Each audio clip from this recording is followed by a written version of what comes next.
A mai videót az Apollo támogatta. Szóval a helyzet a következő. 2026-ot írunk, elindult az iPhone pletyka szezon. Elindult a spekuláció, hogy milyen fajta iPhone-ok fognak érkezni számunkra 2026-ban. És azt kell, hogy mondjam, van egy-két jó hírem számotokra.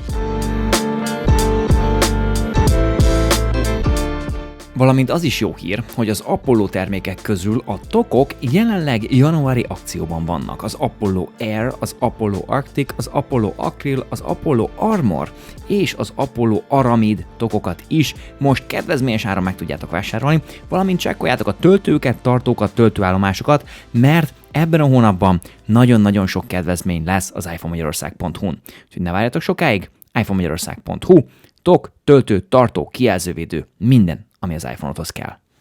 És lányok, hölgyek és urak, szevasztok, ez itt az Apple Pie, én pedig Joe vagyok, és 2026 nagy lendülettel megyünk bele, ugyanis olyan spekulációk vannak, hogy idén érkezhet számunkra egy iPhone Fold, azaz a kinyitható, könyvszerű iPhone. Bizony. Az Apple sokat gondolkozott azon, és sokat várt azzal, hogy létrehozzon egy ilyen készüléket számunkra, és 2026-os év lesz az, amikor ezt végre elhozza számunkra, és a kezünkben lesz. Olyan teóriák futnak most jelenleg az interneten, hogy csak 3 készüléket fog kidobni az Apple idén.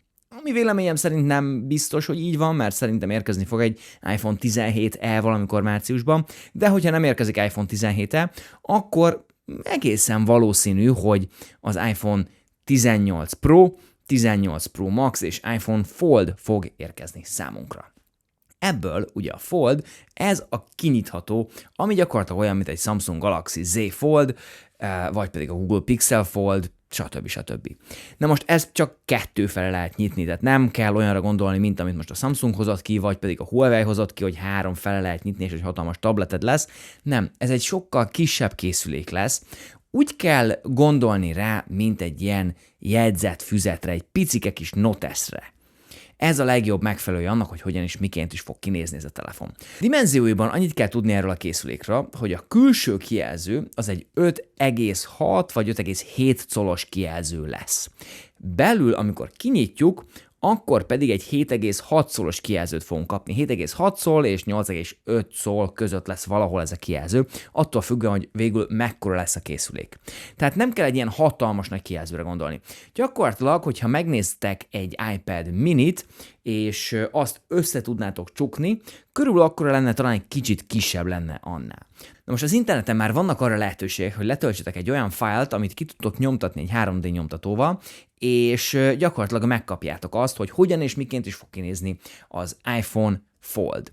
Egy nagyon-nagyon érdekes kis telefonról beszélünk, és nagyon sok kérdés van a fejemben ezzel kapcsolatban, amit szeretnék veletek megosztani. Úgyhogy kezdjük is a legelsővel, az a strapabíróság. Azt tudod, hogy az Apple nem lép be úgy egy piacra, hogy ne lenne teljesen képbe azzal, hogy mit és hogyan is hoz létre. Ez 2 alkalommal történt, hogy nem így volt. Az első az Apple Maps az iOS 6-tal, ami egy hatalmas nagy katasztrófa volt, a második pedig az Apple Intelligencia, aminek tavaly kellett volna megérkeznie, vagy tavaly előtt? Tavaly előtt. Igen, tavaly előtt kellett volna megérkeznie, és még mindig nincsen normális Apple Intelligenciánk, úgy, hogy a ChatGPT és Google Gemini meg a Grok szárnyalnak gyakorlatilag. Ez a készülék, ez már nagyon régóta készül az Apple által. És eléggé innovatív technológiákat fognak belehelyezni strapabíróság szempontjából. Na most vannak arról a hírek, hogy ez egy titánvázas telefon lesz, titán és rozsdamentes acélból készül a telefon, de itt nem is az a lényeg, hogy miből készül maga a telefon, hanem hogy a zsanér szerkezet az milyen lesz. A zsanér szerkezet az, ahol kinyílik a telefon, gyakorlatilag a nyílás ért felelős alkatrész a zsanér, és ahogy azt ugye nyitjuk, mi a jelenlegi legnagyobb probléma a telefonoknál?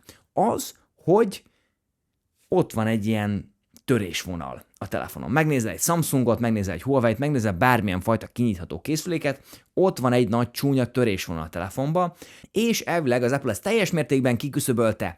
Ennek köszönhetően semmilyen fajta törésvonal nem lesz a belső kijelzőn, ami egy nagyon konzisztens kis élményt fog számunkra biztosítani, egy iPad minit kapunk gyakorlatilag, hogyha a kezünkben lesz, és egy nagyon strapabíró telefonról beszélünk. Megjelenésében ugye úgy fog kinézni ez a telefon gyakorlatilag, mint hogyha 2 vastagabb iPhone Air-t összeragasztottunk volna. Az iPhone Air sziget, az most már tudjuk milyen, 1 kamerával, stb. Na most ez a telefon 2 kamerával lesz megáldva, tehát gyakorlatilag ott lesz ez a kamerasziget, ahogy csak egy iPhone Air-en is van, és 2 kamera lesz rajta, egy normál és egy ultra széles, ugyanaz a kamera minőség, mint ami most jelenleg a 18 Pro-ban van, nem lesz telefotókamera, 3 kamerát nem tudnak bepréselni, és az előlapi kamerán valószínűleg nem lesz Face ID.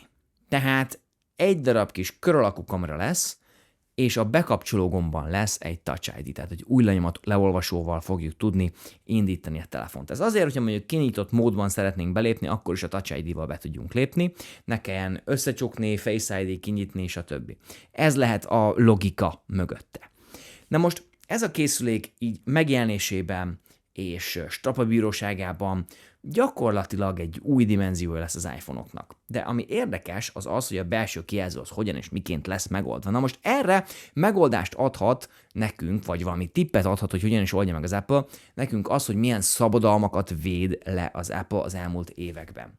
És az egyik az az, hogy egy ilyen önjavító kijelző. Ez a self-healing technológia, hogy egy olyan kijelzőt építenek be, ami gyakorlatilag karcokat, azokat ki tudja hozni a telefonból. Tehát ez egy puhább OLED kijelző lesz, ahogy ismerjük az ilyen kinyitható telefonokat, mindegyiknek egy nagyon puha belső kijelzője van, ami általában műanyagból van, és gyakorlatilag a körmöddel meg lehet karcolni.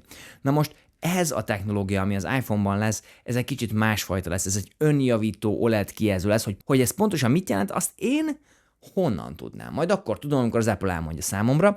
Minden esetre ami érdekes lehet, az, hogy milyen operációs rendszer fog futni ezen a telefonon. Ugyanis, ugye belegondolunk, nyilván a külső kijelzőn ott egy iOS fog nekünk menni, valószínűleg iOS 27.